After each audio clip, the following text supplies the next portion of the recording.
I'm actually in town for the FCA event, Night of Hope tonight, and just had an opportunity to get out to a few schools. So here at New Haven, went to Garrett earlier today, but just being able to share my testimony. I don't know how many of these kids will have the opportunity to come and be a part of Fellowship of Christian Athletes, but to be able to hopefully hear my testimony here and just hear my story will inspire them just a little bit more. Yeah, I mean, without going into the whole spiel, I mean, what is your story? Well, you got to stick around, huh? You got to stick around. I can't cheat it out. But, really, I talk about just from the beginning. I was obviously born with a hearing problem and a speech problem. And, I got bullied a lot growing up. And so kind of to go from that little girl and my testimony and just getting made fun of a lot to where I am today, and the different things that I had to overcome to get there. But I thank God, every single day for the opportunity that I've had, and even the ones that continue to get presented to me. And so, you played a little bit of basketball. A little bit. Are you already? Has it set in yet that you're not going to be playing anymore? It has definitely set in a good way, though. My husband kept asking, do you miss it? Do you miss it? And I did the commentating earlier this year with ESPN, with the SEC network, and same thing, I was around the game so much that every single time I would come home, he'd say, did you miss it? Do you miss it? Do you miss it? I'm like, well, maybe once my ladies, once the Fever get back to the gym and get playing, I might miss it a little bit. But I tell you what, I was up and down with them a little bit. I literally haven't ran up and down the court. Since last year, October. And Tiffany Mitchell ran into my leg, and I said, you know what? I'm done. I'm retired. I don't want to get hurt. I can't afford to get hurt right now. I don't have the rehab. I don't have all that stuff. So I'm done. I love it, though.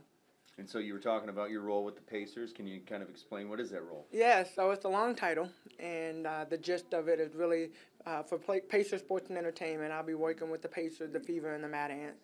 So you'll see me in Fort Wayne a little bit more. I hope that's a good thing. But I really, one of the things that I've learned through just my transition, I have been very blessed to have a great group of people around me and that have continued to push me to try different things. Well, a lot of our athletes, male and female, don't have that. And, when you get done playing and, we all hear the horror stories about just kind of what happened when they retire and the fact that, oh, my gosh, I don't know what I'm going to do with my life and I don't know where I'm going to end up. And so, for me, really being able to kind of help them find their passion while they're still playing, and hopefully with all the resources that we have through Pacers Sports and Entertainment, allow them those opportunities to tap into their passion. As you kind of look back on your career, what do you take away most from it?